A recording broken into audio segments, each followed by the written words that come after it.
Welcome to the Access to Inspiration podcast, where you can be inspired by people who may be unlike you. I'm Sue Stockdale, and if you haven't yet connected with us on social media, you can find us on Instagram and Facebook by searching for Access to Inspiration. Or if you want to read a transcript of this episode, go to our website, accesstoinspiration.org. Today we're going to be focusing on the subject of elite performance, and my guest today is Dr. Barry Fudge. He has supported elite runners over 4 Olympiads to help them to achieve their goals.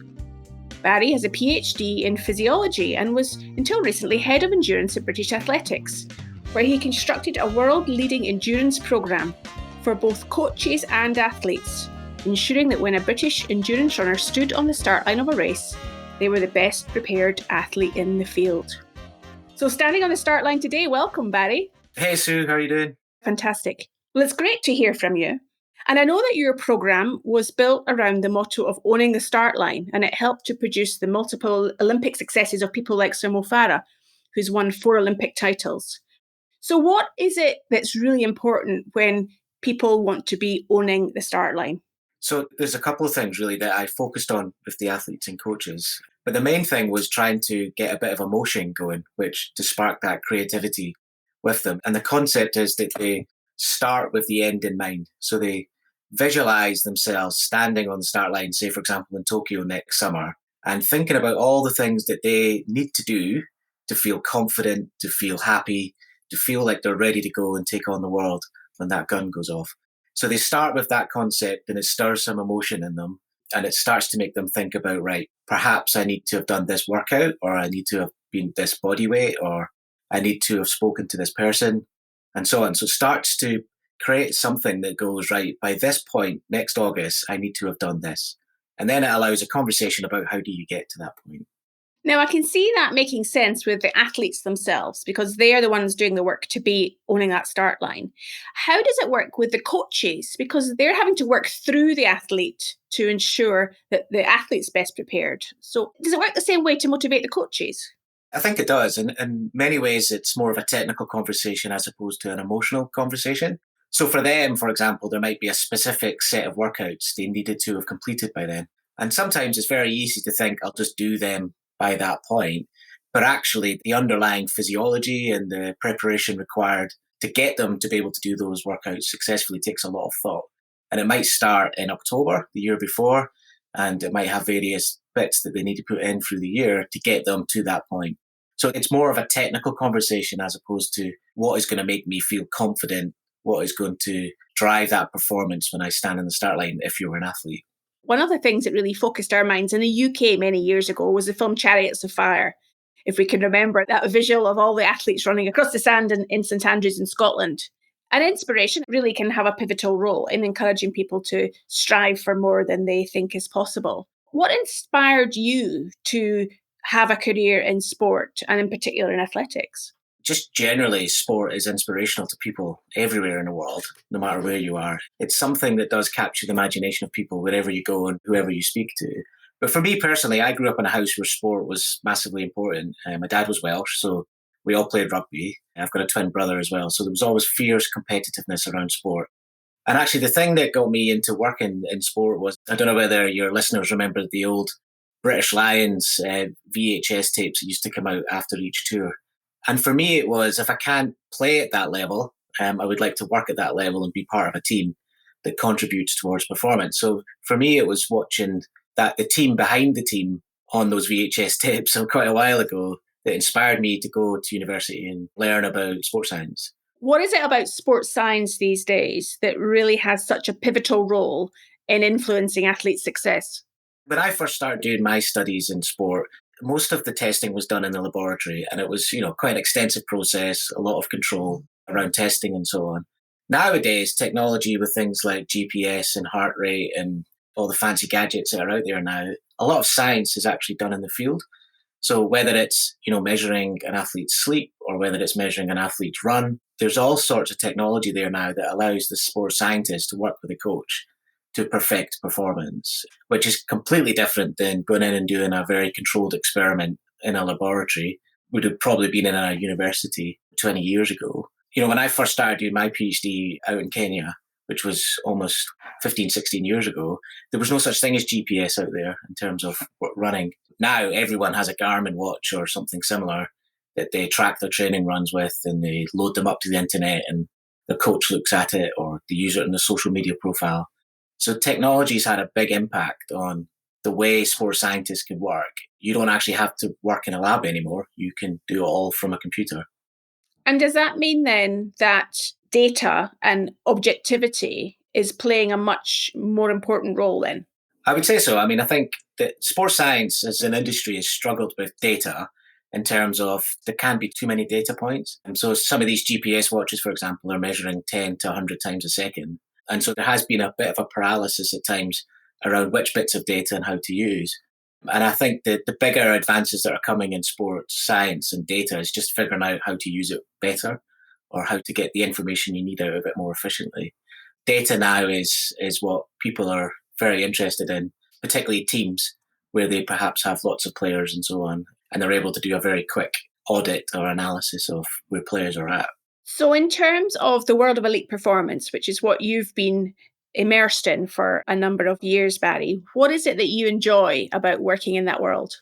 It goes back to that inspirational thing, I think, as well. It does motivate me and it does inspire me to see what some of these people can do.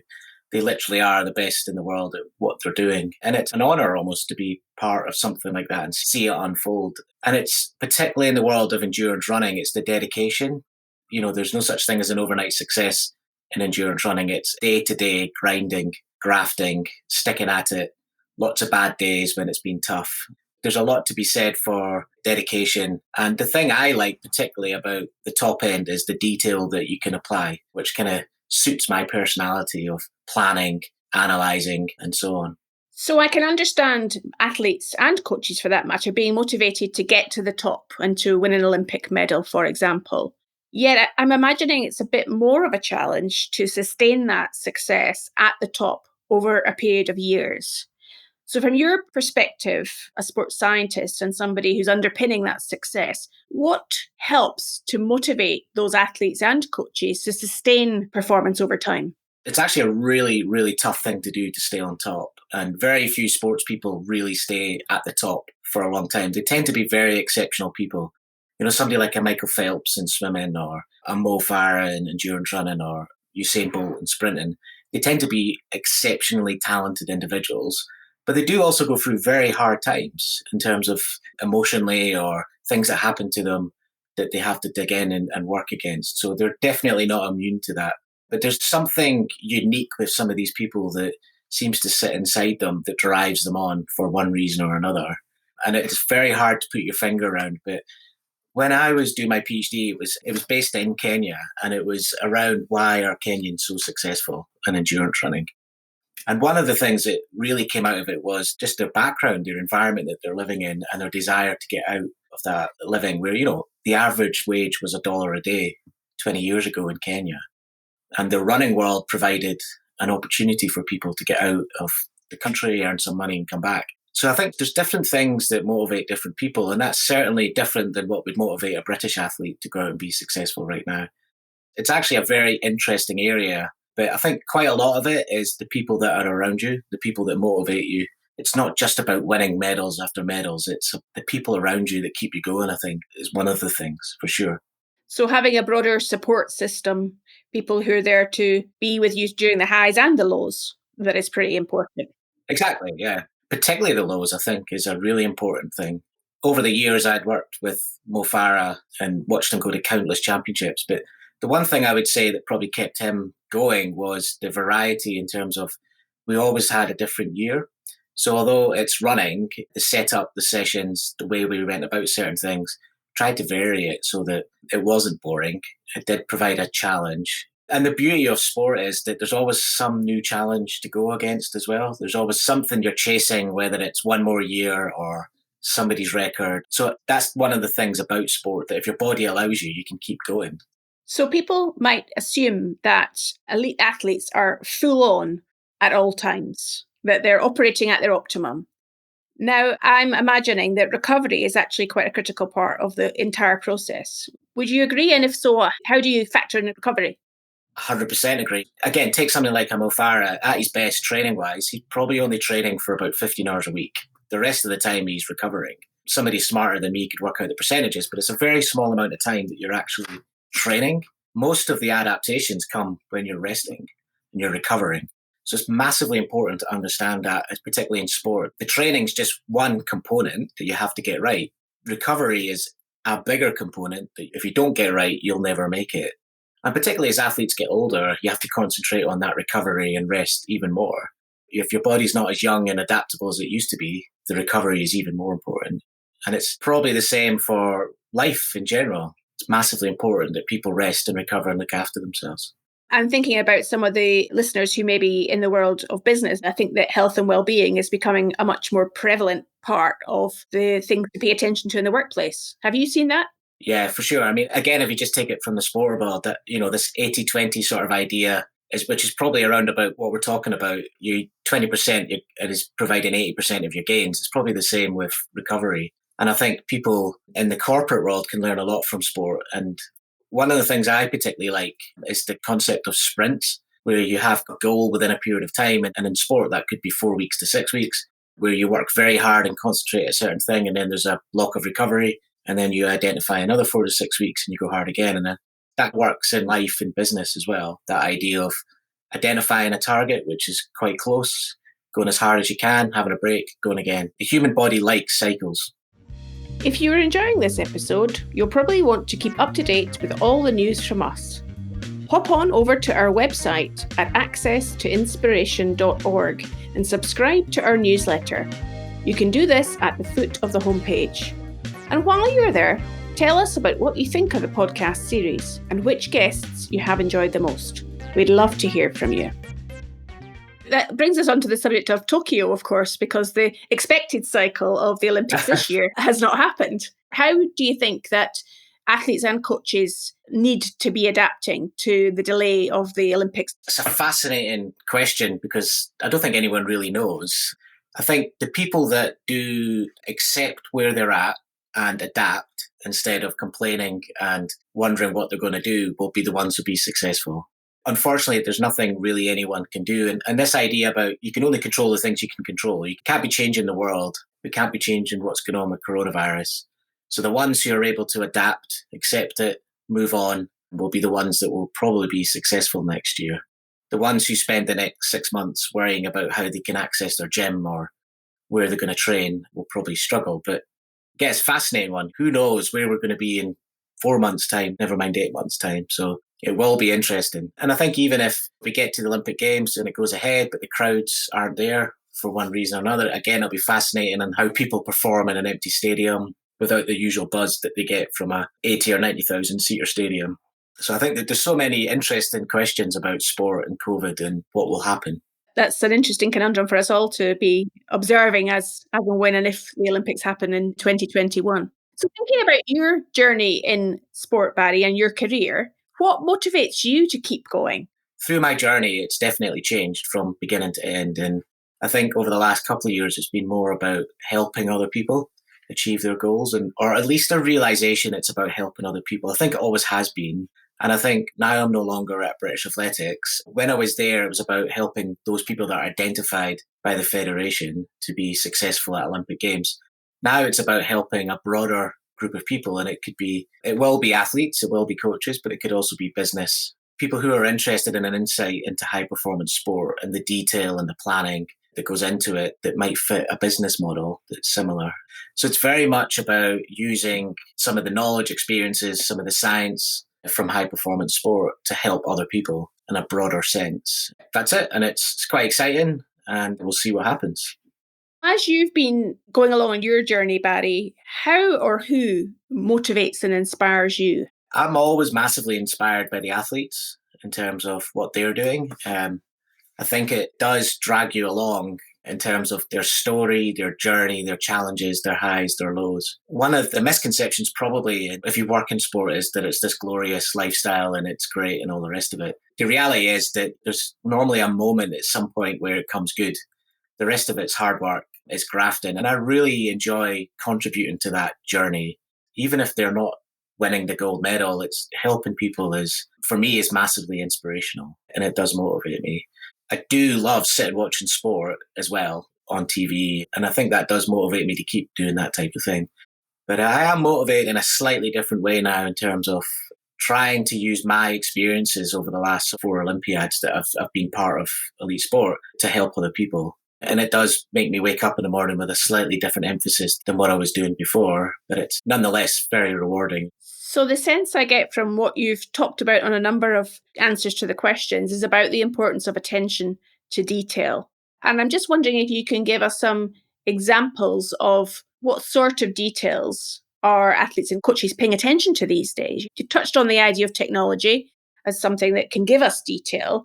I'm just thinking of the average athlete out there that wants to get better. What details should they be paying attention to? Part of the process of the Own the Start line is you visualize and you think about all the things that you need to do. But I then also employ another strategy that I call ADAPT. So ADAPT. And A is for ambition. So you work for a process and you go, right, so what do you want to do? And for some of the people that I worked with, it might be to win a medal. But it could be I want to run a sub 4 hour marathon, or I want to improve my golf handicap, whatever it might be. That's my ambition. Then it's D and that's for determinants. And that's like, well, what does it really take? And in the world I was in, if I give you an example, if you're a 5,000 meter runner, a male 5,000 meter runner, you know that you've got to be able to run under 13 minutes. You've got to be able to run the last kilometer in 2 minutes, 24 seconds. And you've got to be able to run the last lap in 54 seconds. And you've got to have a body weight less than 56 kilos. Those are the types of details that a coach, an athlete would be looking at. And so it's very much, what does it truly take? And then what underpins that is the next one, which would be assess. So where are you now with some of these components? And where are you now with some of the things that we can test? So in endurance running, you could test in the lab for some of these qualities that underpin a 13-minute 5K or a 2:24 last K. So you have A, D, A, and then the most important bit is probably P, which is process. And the idea behind the process is just trying to work out what are the things that would actually make the biggest difference, and then which order should we do them in. So again, when you sit with lots of athletes and coaches, and I'm sure businesses do this as well, they come up with lots of ideas about how to be better. But the idea behind this component is, how do we find out what will actually make the biggest difference or make the biggest gains? And then which order do we do them in? And then the last one's team. Who's on your team? Who are the people that are accountable for the various things that we're going to do? When you pull it all together, you hopefully at the end of that session, you have a nice plan. And it kind of brings together, right, what's the problem? What's the ambition? What's it going to take? Where are you now? What are we going to do first? And who's accountable, or who's going to help you do it? That's the sort of world that I would work in, very process driven, but done in a very natural conversational sense that is not like a tick box exercise. It's very much just a process to work through and hopefully get the best out of people that way. I love that. I love the simple acronym, the easy descriptions, and yet no doubt the difficulty that lies behind that. And I imagine that for some people, when they get to the assess element of it and actually start to really understand what something takes, that may switch them off at that point. It does, yeah. And it takes a lot of honesty to do it properly. A lot of people are unsuccessful because they're not honest enough with themselves. And again, businesses, I'm sure, are the same. There's lots of stories about businesses who didn't see what was in front of them because they believed in their own paradigm. I think it's the same with athletes and coaches as well, that without that honesty, sometimes you get lured down the wrong path.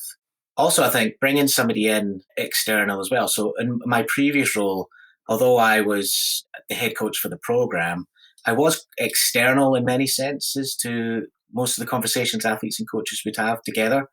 And I was able to come in and provide that structure and that framework and give some outside perspective that maybe they wouldn't already see. So, yeah, I mean, it's adapt or die, I used to say. It sounds a bit harsh, but in sport, it's kind of true as well. It's a fast-moving game that you have to keep your eye on and review and plan regularly what you're going to do against what it truly takes. My final thought, Barry, is that formula sounds relevant for people going into a world that is known. So one can understand what the realities are that are required, as you say, to run a world-leading 5,000 meters, for example. What about for businesses or for athletes or sports people that truly want to step into the world of the unknown? They want to do something that's never been done before. How would you adapt the adapt metaphor? That's a really tough question. And I think a lot of it is trying to predict the future. In British cycling, for example, the way technology moved on for them in terms of aerodynamics and bikes and so on, that what it would have taken to win a gold medal in the previous Olympics is no more relevant. So they're always looking for, where's it going to go to next? There is a certain amount of prediction, whereas in track and field, what it takes to win is actually reasonably stable. There's always outliers, but there's a generalization about what it's going to take. Having the right people around you asking the right questions is probably the key thing. Like, what about this or what about that? And have you thought about that? But I still think a framework such as ADAPT or On the Start Line allows you to work through some of those problems. Again, quite often I think it's good to have an external person lead you through that sometimes. You can get stuck in your own paradigm and your own way of thinking if it's just you and your team sitting in the office as you do every Thursday or whatever. I think that's quite important. Well, I think you've given us a real insight into what sounds simple as a series of activities that it takes to get to improving one's performance, but it's consistency over time and relentless focus on those things, which sounds much harder. Yeah, for sure. And I think if you think about the business world, you might get a flash in the pan business that does well, but to have continual success, you do have to keep your eye on the game.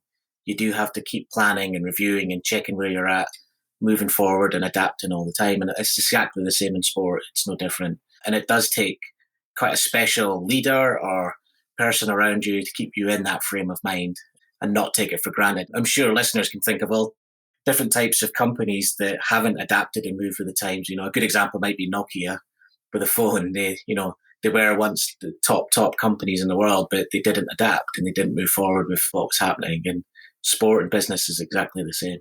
Well, it's been lovely to speak to you, Barry, today. And how can listeners find out more about you and the services that you offer on the internet and social media? I've got a website, www.lap25.com. I'm on Instagram as well, lap25_consultancy.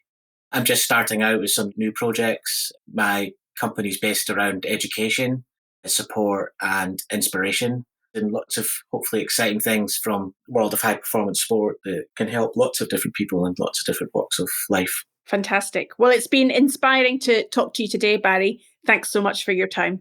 Thanks, Sue. So I wonder what Barry's experiences motivated you to do differently. Are you going to get out your training shoes and start running now? Or even improve your running if you've already started? If you enjoyed what he had to say, then please leave us a review on Apple Podcasts. We'd love to hear from you. We're also on Facebook and Instagram. Just go over and search for Access to Inspiration. We're setting up a listeners panel recorded discussion where you can discuss with other listeners what you have gleaned from these podcasts and what they have caused you to think or do differently. If you'd like to find more about that and how you can be involved, then drop us a line by going on over to the website accesstoinspiration.org and leave us a message on the contact page. Next week, we will be continuing with the theme of sustainability with my guest, Milena Cvijanovic, a designer and architect who will be discussing the concept of sustainable luxury. I hope you can join us then.